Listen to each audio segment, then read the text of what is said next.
اگر آپ نے اس آیت پر یقین کر لیا نا میرے بھائی اور میری بہن، تو تم چاہے کہیں بھی چلے جاؤ، فزیکل اعتبار سے یا اپنی سوچوں اور اپنے علم اور اس طرح کی کنڈیشنز میں یا سٹریس میں یا انزائٹی کے دور سے کہیں بھی چلے جاؤ، تمہیں یہ فیل ہونا بند ہو جائے گا کہ تم اکیلے ہو. ٹرسٹ می، اگر آپ یہ سمجھ گئے نا، یقین کریں کہ آپ اپنی تنہائیوں سے نکل آئیں گے.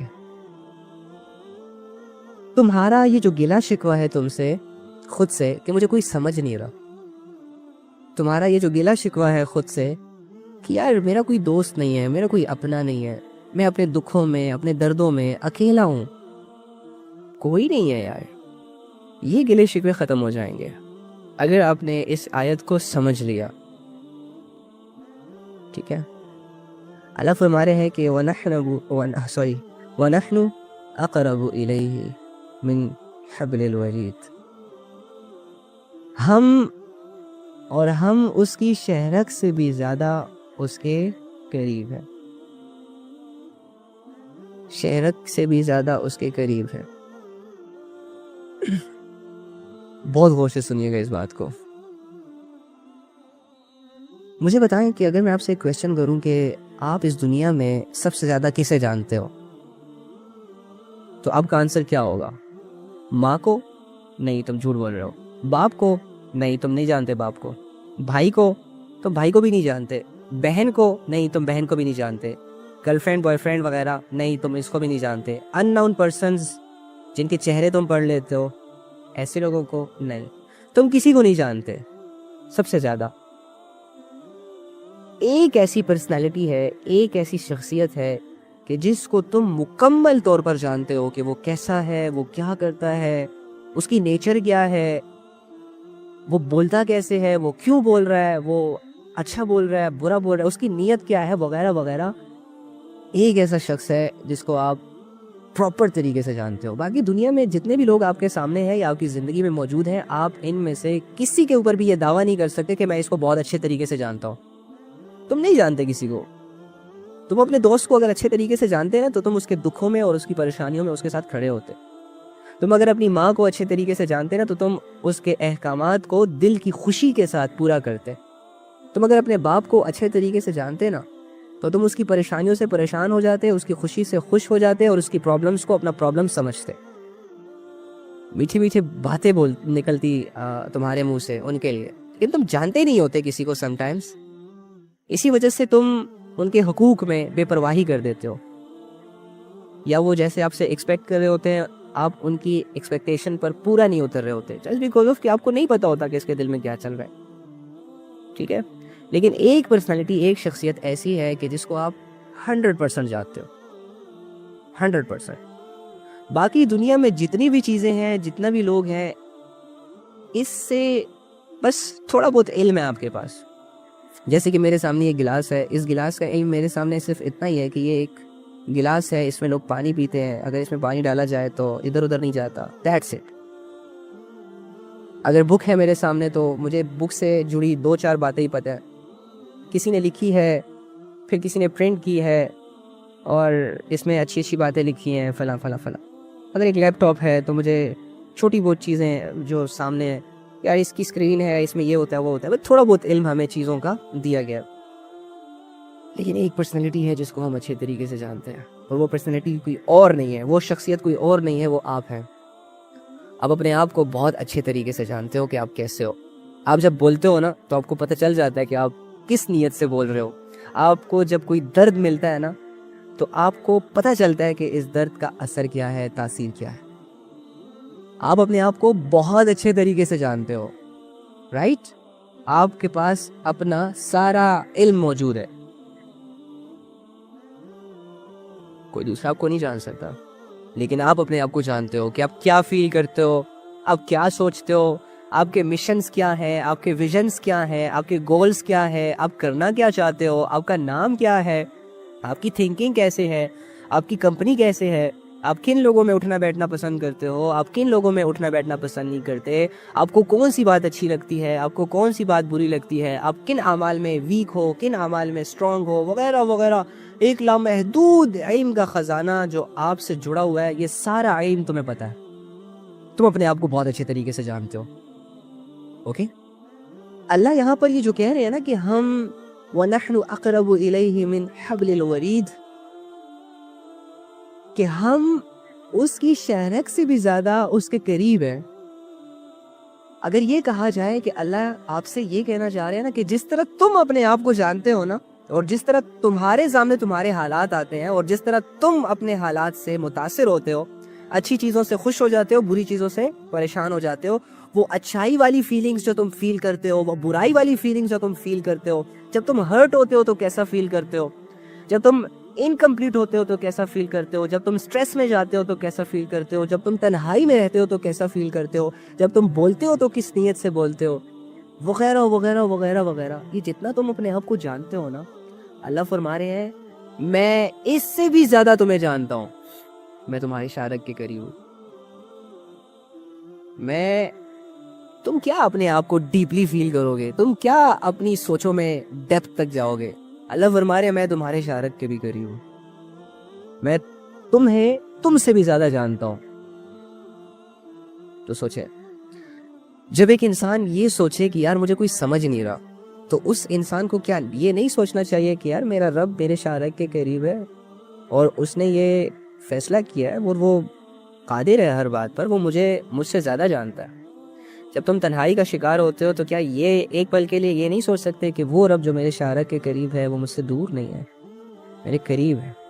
میں جو سوچ رہا ہوں میری سوچ اس تک پہنچ رہی ہے, بغیر بتائے, بغیر اللہ کے سامنے رکھے. میں جو مانگنا چاہ رہا ہوں اللہ کو پتہ ہے, بغیر مانگے.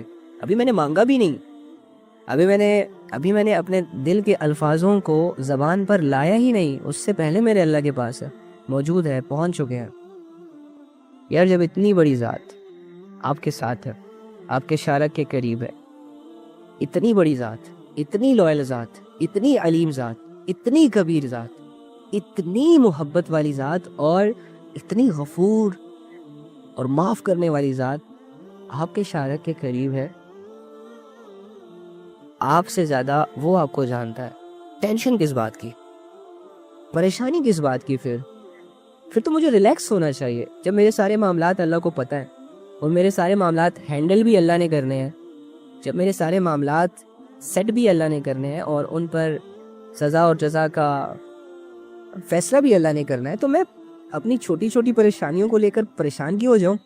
چھوٹے چھوٹے مسئلوں میں اپنے آپ کو جگڑ کر بڑے بڑے مشنز کو کیسے بھول سکتا ہوں؟ یہ خاندانی مسائل جو خاندان میں چل رہے ہوتے ہیں, یہ میاں بیوی کی 2-4 لڑائیاں جو ان میں ہر مہینے ہوتی رہتی ہیں, یہ بہن بھائیوں کا ایک دوسرے کو برا بھلا کہنا, یہ کبھی بستروں پر لڑائی کرنا بچوں کا, کبھی گلاس پر لڑائی کرنا بچوں کا, کبھی کھانے پہ لڑائی کرنا, وغیرہ وغیرہ. کتنی چھوٹی چھوٹی مسئلے ہیں, کتنی چھوٹی چھوٹی برائیاں ہیں, کتنے چھوٹے چھوٹے سٹریس ہم نے بنائے ہوئے ہیں. صحابہ کا سٹریس پتہ ہے کیا ہوتا تھا؟ صحابہ کی کیا سوچ ہوتی تھی؟ یار اللہ کا دین اس جگہ نافذ کیسے ہو جائے, یار یہ جو بادشاہ ہے جو لوگوں پر ظلم ڈھا رہا ہے, اس بادشاہ کو ہم شکست کیسے دیں. صحابہ یہ پلاننگز کرتے تھے, صحابہ یہ سوچتے تھے کہ یار ہم کیا قربان کریں اللہ کے لیے کہ جس سے ہماری ایمانی کیفیت بڑھ جائے. صحابہ انتظار کرتے تھے کہ اللہ کا کوئی حکم آئے اور ہم نفس کے خلاف وہ چلیں, ہمارا نفس نہ چاہے کہ ہم اس حکم کو پورا کریں لیکن ہم اس کے باوجود پورا کریں, اور اللہ کو یہ دکھائیں کہ اللہ ہم نے اپنے نفس پر تیری رضا کے لیے قدم رکھا ہوا ہے اور اپنے نفس کو اپنے اوپر مسلط نہیں ہونے دیا. صحابہ تو یہ سوچا کرتے تھے اور اس میں ان کی زندگی گزرا کرتی تھی. صحابہ کے سامنے تو ایسے ٹاسک ہوا کرتے تھے, ایسے مشنز ہوا کرتے تھے, وہ تو اللہ کو فرسٹ پریورٹی پر رکھ کر اللہ کی رضا ہی کو سب کچھ سمجھا کرتے تھے. اسی وجہ سے ان کے سامنے پھر ایسے حالات آتے تھے, ایسے ٹاسک آتے تھے کہ جن سے ان کو یہ موقع ملتا تھا ریئل میں کہ وہ اللہ کو راضی کر سکے. تو وہ خوشیوں میں بھی اللہ کو راضی کرتے تھے, پریشانیوں میں بھی اللہ کو راضی کرتے تھے, ہر حالت میں اللہ کی رضا مقصود تھی ان کے آگے. ہم کیا کر رہے ہیں؟ بیوی شوہر کو خوش کر رہی ہے, اس سے شوہر خوش نہیں ہو رہا. شوہر بیوی کو خوش کرنے کی کوشش کر رہا ہے، اس سے بیوی خوش نہیں ہو رہی، ماں باپ بچوں کو سمجھا رہے ہیں پھر بھی نہیں سمجھ رہے، بچے ماں باپ کو سمجھا رہے ہیں ماں باپ نہیں سمجھ رہے۔ کتنے چھوٹے چھوٹے مسائلوں میں ہم نے اپنی زندگیوں کو، قیمتی زندگیوں کو، ایسی زندگیاں کہ جو اللہ کے دین کے لیے استعمال ہو سکتی ہیں، ایسی زندگیاں کہ جو پوری امت کے فیصلے کروا سکتی ہے، ایسی زندگیاں کہ جن کی قربانی لوگوں کی فلاح اور بہبود کا ذریعہ بن سکتی ہے، وہ ہم نے چھوٹے چھوٹے گھریلو مسئلوں کے حوالے کر دیے۔ اسی وجہ سے ہمارے سامنے بڑی چیز نہیں آتی، اسی وجہ سے تو ہم جب قرآن کی وہ آیتیں پڑھتے ہیں کہ جس میں اللہ رب العزت کوئی سزا دینے کا کہتے ہیں یا لڑنے کا کہتے ہیں یا عذاب دینے کا کہتے ہیں، تو ہم یہ سوچنے پر کنفیوز ہو جاتے ہیں کہ اللہ رب العزت اتنے سخت ہے۔ یہی چیز ہے، تو جب تک ہم ان مسئلوں سے نہیں نکلیں گے، جب تک ہم اپنی ان چھوٹی چھوٹی ڈیٹ پاؤ سوچ سے نہیں نکلیں گے، تب تک ہمارے سامنے بڑے مسئلے نہیں آئیں گے، تب تک ہمارے سامنے بڑے مشنز نہیں کھلیں گے، تب تک ہمارے سامنے اللہ کو راضی کرنے کے لیے جو بڑے بڑے اعمال ہوتے ہیں نا وہ نہیں کھلیں گے۔ ہم تو چھوٹے چھوٹے اعمال کو کرنے میں اتنے کنفیوز ہیں، کوئی کہہ رہا ہے نماز نہیں پڑھی جا رہی، کوئی کہہ رہا ہے کہ قرآن پڑھنے میں دل نہیں لگ رہا، کوئی کہہ رہا ہے کہ پردہ نہیں ہو رہا، کوئی کہہ رہا ہے کہ آنکھیں نہیں جھکائی جا رہی، کوئی کہہ رہا ہے کہ گندی فلمیں نہیں چھوڑ پا رہے، کوئی کہتے ہیں کہ جی جھوٹ نہیں چھڑایا جا رہا، کوئی کہتے ہیں کہ سود کے کاروبار کو نہیں چھڑایا جا رہا۔ یار تم تو اتنے بڑے بڑے احکامات کو فالو کرنے آئے تھے، ان چھوٹے چھوٹے احکامات کو بھی تک نہ فالو کر سکے اور پہنچ گئے ہو 70 سال کی عمروں تک۔ کہاں گزارے تم نے یہ دن، کہاں گزارے تھے تم نے یہ راتیں؟ تمہیں تو سٹرگل کرنی تھی۔ اگر اللہ کا کوئی ایک حکم تم سے پورا نہیں ہو پا رہا تو تمہارے پاس ٹائم تھا نا، تمہارے پاس ٹائم تھا نا۔ اگر تمہیں کوئی مشن دے دے چند ٹکوں کے عوض کہ یار اس پہاڑ میں سے راستہ بنانا ہے، تو تم ایک دن میں تو بنا نہیں سکتے نا، اور ریوارڈ تمہیں بہت بڑا دیا جا رہا ہو تو تم کیا کرو گے؟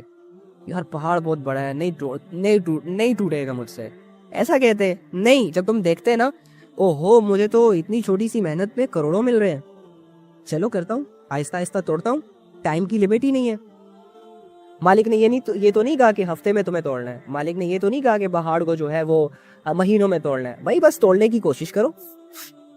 تم اس پہاڑ کو توڑنے کے لیے کوشش کرتے اور ایک وقت ایسے آتا کہ 2 سال میں، 3 سال میں، 4 سال میں، 4 سالوں 5 سالوں کی سٹرگل کے بعد ٹوٹ جاتا پہاڑ، راستے بن جاتے پہاڑوں میں، تمہیں مل جاتا ریوارڈ۔ تو اللہ نے کہا ہے نماز پڑھو، تم ابھی تک سوچ رہے ہو کہ یار نہیں پڑھی جا رہی۔ اللہ نے کہا ہے کہ بھائی اپنے اخلاق ٹھیک کرو، تم ابھی تک اسی میں ہو کہ کیسے ٹھیک کرو۔ اللہ نے کہا ہے قرآن پر غور کرو، قرآن کو سمجھو، ابھی تک تم آج کل پرسوں ترسو، آج پڑھوں گا کل پڑھوں گا ترسو پڑھوں گا، ایسا ہو جائے گا تب پڑھوں گا، شادی کے بعد پڑھوں گا، گھر بننے کے بعد پڑھوں گا، گاڑی لینے کے بعد۔ یار یہ ساری چیزیں سوچیں، تو ہم انہی چیزوں میں کنفیوز رہیں گے، اور اسی کنفیوژنز میں اگر ہمیں موت آ گئی نا تو ہم بہت افسوس کریں گے۔ لیکن اگر ہم آہستہ آہستہ ان کنفیوژنز کو حل کریں،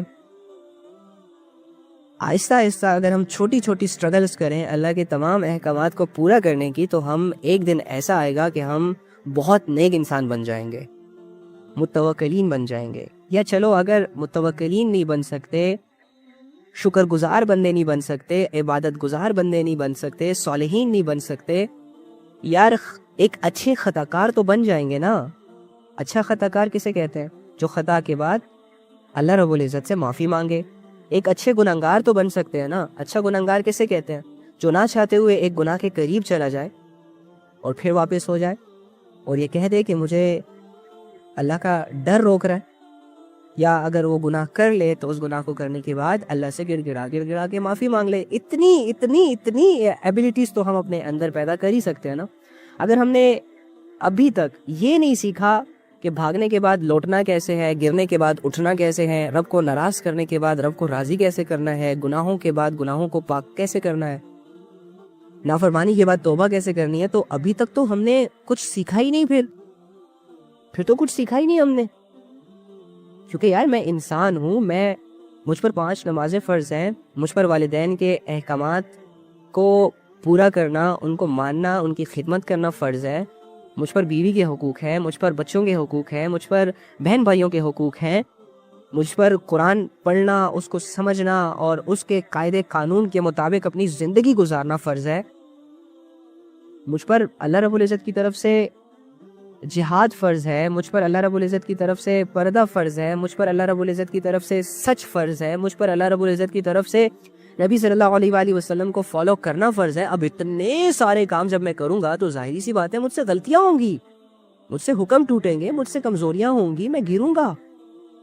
تو اگر مجھے یہی نہیں پتا ہوگا کہ گرنے کے بعد اٹھنا کیسے ہے, حکم توڑنے کے بعد کیا کرنا ہے, ان اعمال کو پورا کرتے کرتے اگر کوئی خطا سرزد ہو جائے تو اس خطا کو دھونا کیسے ہے, اگر مجھے یہی نہیں پتا ہوگا, اگر میں نے 60-70 سال کی زندگی تو گزار لی لیکن آج تک 2 بول ایسے نہ سیکھے جس سے میں اللہ کو راضی کر سکوں, 2 بول ایسے نہ سیکھے کہ جس کی وجہ سے میں اپنی خطاؤں کی معافی اچھے الفاظ کے ساتھ اللہ رب العزت کے سامنے رکھ سکوں, تو پھر میری زندگی میں نے کیا کیا ہے, سیکھا کیا ہے میں نے. یار اگر آج بھی 20-25-30 سال کے بعد بھی اور قرآن میرے گھر میں ہونے کے باوجود بھی اور دین کا اتنا سارا نالج اور اللہ رب العزت کی معرفت, اللہ رب العزت کی مغفرت, اللہ رب العزت کی ذات اتنی اتنی ظاہر ہونے کے باوجود بھی اگر میں اپنی کسی حاجت کے لیے, اگر میں اپنے کسی علم کی کمی کو پورا کرنے کے لیے یا اپنے کسی خطا کو معاف کرنے کے لیے کسی اور سے دعا کا کہہ رہا ہوں, تو مجھ سے نالائق انسان پوری دنیا میں نہیں ہے.